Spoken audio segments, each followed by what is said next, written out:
The next one is from I had to prepare this because we're going to segue into something here. The next one's from King Walsh, and the subject is the booking of Sasha Banks versus Bayley. Now we haven't talked about SmackDown, but I'm going to bring some stuff up since this is about SmackDown too. Disco and Conan, is there a Patreon tier that I could pay to get you both to appear on episodes of Get My Go? Oh Jesus, is this? Okay.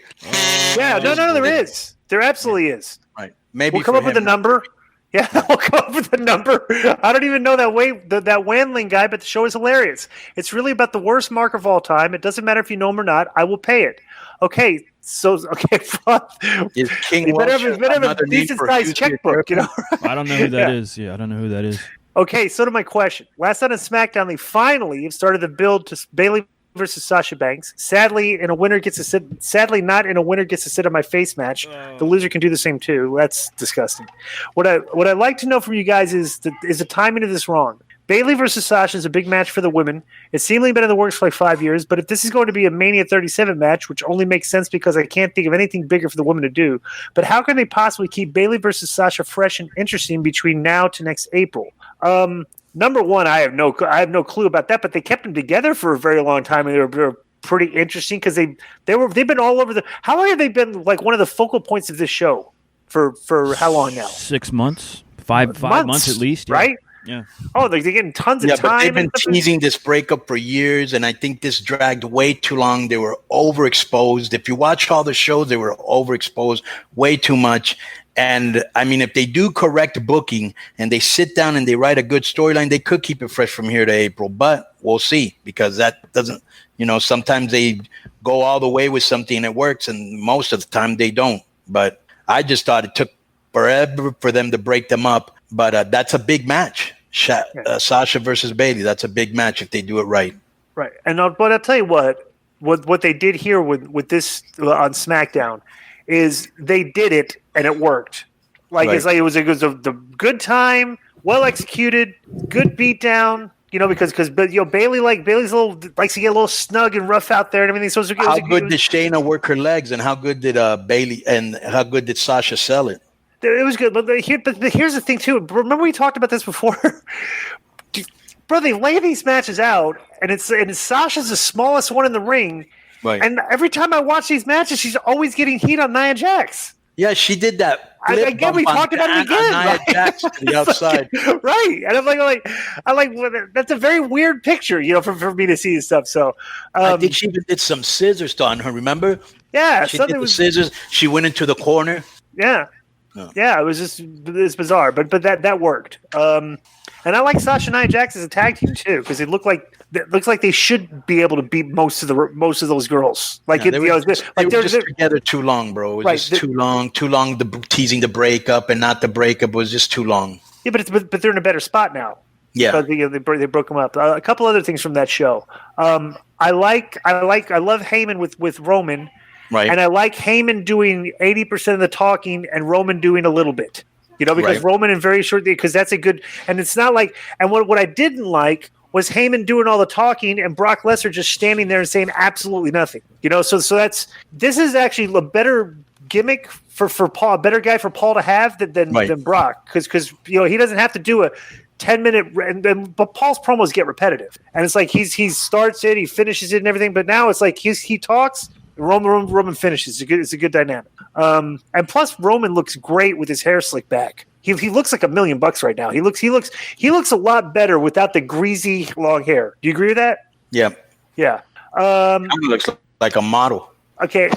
So of course, SmackDown was pretty good. He got his teeth fixed too. He got his teeth fixed. What now? He got his teeth fixed. I think he got veneers. How would you notice that?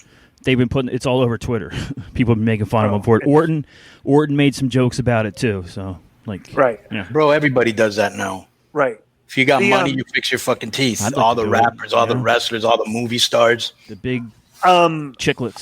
The the only thing I didn't like in the thing was the silly corniness of the Miz stealing the suitcase because he didn't understand it. Like if you have that's so cool. If I actually have the contract, even though the other guy had this, and then he opened it up and there was a sandwich in it. The other kid had the lunchbox and stuff. He kept the contract. Like they are like Otis is. Here's the thing. This is a criticism I have with this angle. Okay, Otis's character. He has the Money in the Bank, right?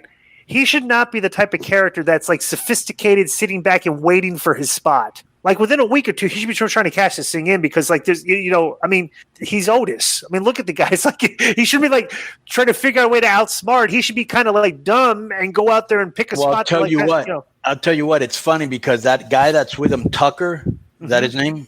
Yeah. He's got zero charisma. Thankfully, Otis has charisma for both of them, Yeah. So they had the Shayna match. Let me see if there's what else you hear that I like. I'm looking the I like bro. Let me tell you, I like Sami Zayn's character a lot now. Right. He's very annoying and does it pretty. Bro, just tell the guy go out there and be annoying. It's like, oh, perfect. I'll be real. I'll be super. Right. When he got on the thing and he goes, "Hey, how come my name wasn't on the graphic?" Oh, you didn't get the notes. And he's being annoying. And then came in, AJ and Hardy. They're all fighting over the belt. Hardy hits AJ with his fucking finish, the Everflow, whatever the fuck it's called. Yeah. Then he hit him with the fucking Mafia kick. You know what I'm saying? And then he just rolled out. Yeah, and it's like it works because you need heels in the show. The show's like that's why SmackDown's doing pretty like Raw. They've kind of established, all right, here's our heels. We're going to start giving our heels some heat. So that's good. Let me tell you what's funny to me, because if you notice when Sheamus fought Big E, okay, did you see that? When they fought in the parking lot? Yeah, those. I always feel, bro. Okay, first of all, let me just set this up. The scene starts with a birthday cake, okay, and you have the Lucha Bros, or what are their name? The Lucha House Party. Yeah. Who have been booked as J Brones, therefore they come off as J Brones. So they're all standing there. Gulak's holding balloons and a paper hat, like a bird, and he's like, "Yeah, nobody touched the cake. Nobody touched the cake." Then some guy goes, "Hey, Xavier just got here." I always feel, and this is the old school guy in me, that if there's a cake, it needs to land in somebody's face or on their head. Okay, that cake was wasted. Then he hits him with the fucking. Thank God their brawl was kept very short, because you know how brawls need to always go 5 to 8 minutes. Thank God this brawl was kept very short. Then he hit him with a Samoan drop on the windshield. It looked really cool. But I like how now they call it the Irish curse backbreaker. Yeah. Mm-hmm.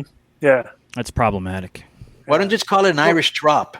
Well, let me tell you a little, just one little thing, because I think we talked about this on about the AEW finish last week. The small detail I don't like in situations like this is like when one guy beats up a guy and like lays the guy out and the guy's getting medical attention. The other guy, if he's trying to be like near to the scene, you should have like security guards standing in between him and the other, because you don't want him to get back at the guy while he's being taken on the stretcher, right?